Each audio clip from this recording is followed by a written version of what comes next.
Good afternoon, colleagues, friends, guests, and members of the class of 2015. I'm honored to be the first faculty member to address this entering class. I know this is a time of mixed emotions for all of you. You may be somewhat nervous. You may even be somewhat concerned about whether you will succeed at Gettysburg College. Well, not to worry. During my many years of teaching at Gettysburg College, I have developed a surefire formula for success at this institution. I call these the 5 GET rules for getting the most out of your Gettysburg College career. So your first assignment, your first official college assignment is to memorize these 5 simple but time-tested rules for success. Rule number 1, get to class. Repeat after me, get to class. In high school, you spend about 35 hours a week in school. In college, you'll spend about half that time in class. But while class time in college may be much less than in high school, the importance of class is much greater. So do not cut class. Get in the habit of attending each and every class, even on those rare occasions when you feel unprepared and uninterested in the subject. The cardinal rule of success in college today is attending class. So to review, rule number 1, get to class. Rule number 2. Get to know your professors. Repeat after me. Get to know your professors. This is one of the great advantages of attending a small college like Gettysburg. For the next 4 years, you will study with dozens of my faculty colleagues here who represent some of the very best minds in the world today.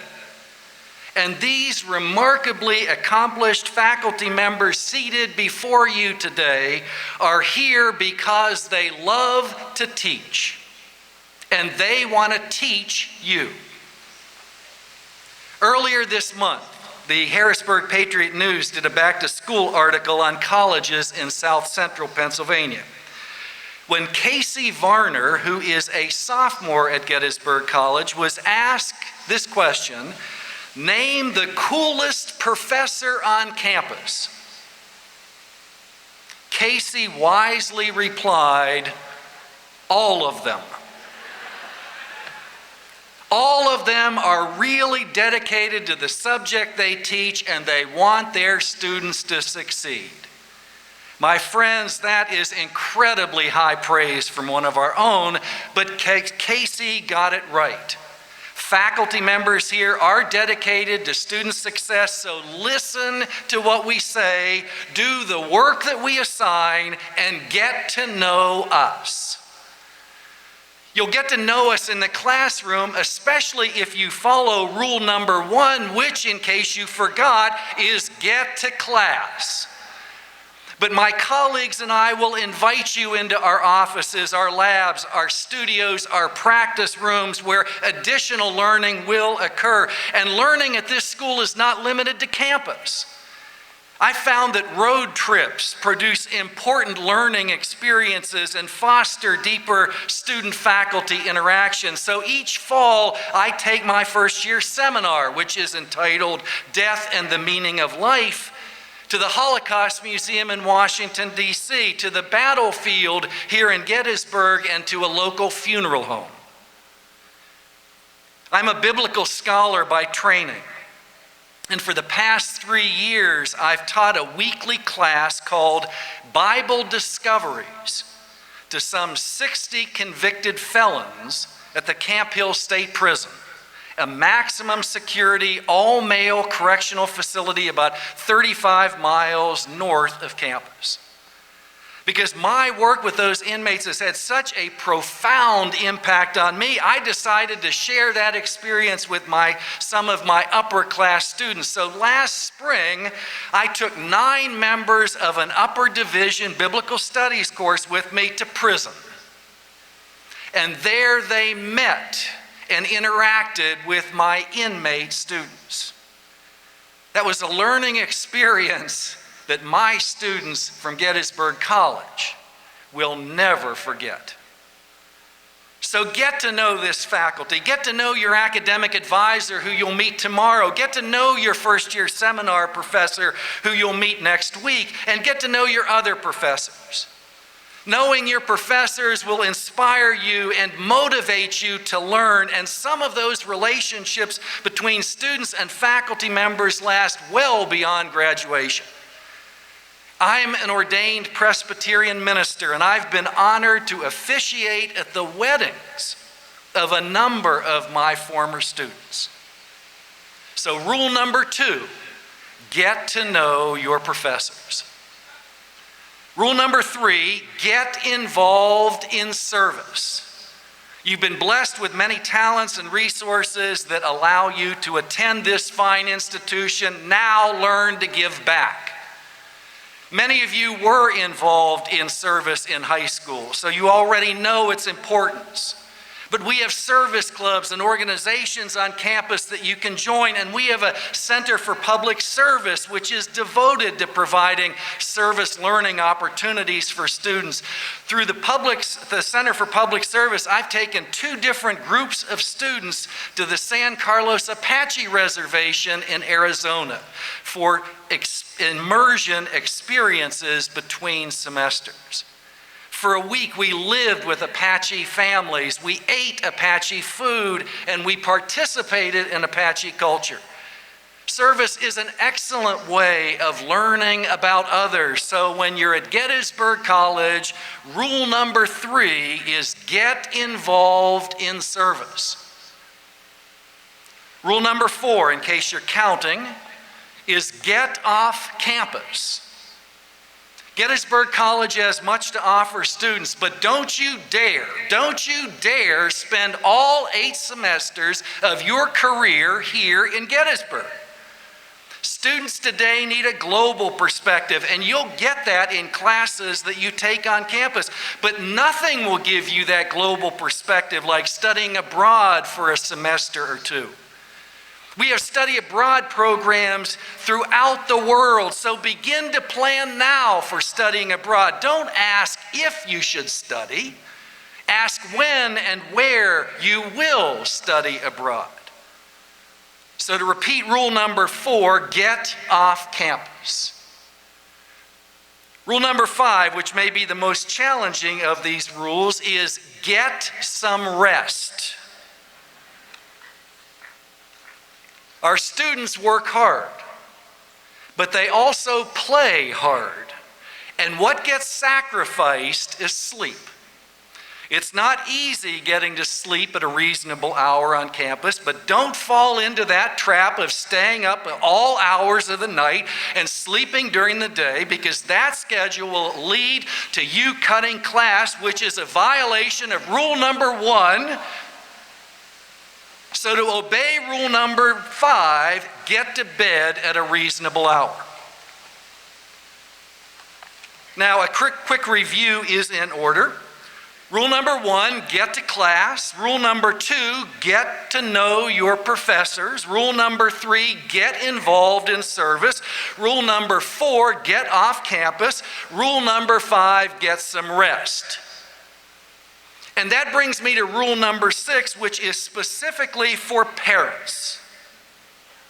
Parents, now it is time for you to get a life.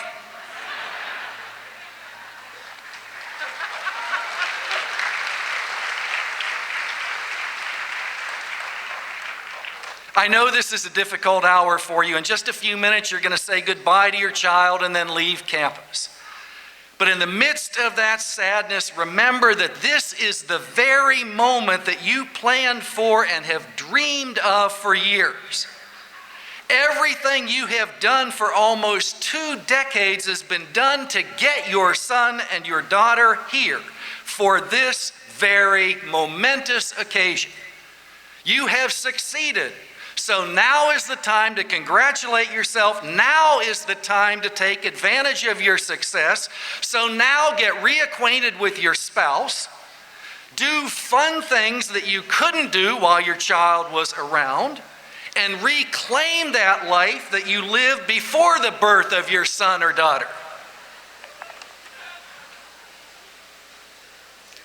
The ancients distinguished between 2 types of time, chronos and kairos. Chronos is sequential time, and it's the term used when time is thought of as a quantity. Most of life consists of chronos time. Kairos, on the other hand, refers to that special moment or that season, that life-changing occasion that doesn't come around very often. Kairos time is a time of fulfillment and a time of opportunity, and this is a Kairos time for both entering students and for parents. It is one of those rare moments that all of you will remember and cherish for the rest of your life. This moment closes a past chapter and opens a new chapter of life. And now it is up to you to take full advantage of all the opportunities that await you in this new season of your life. And remember, do great work. Thank you.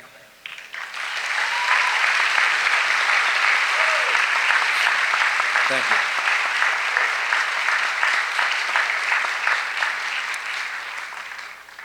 Three years ago, I had in my first-year seminar an exceedingly bright but very, very shy and reserved student named Laura Baldessari.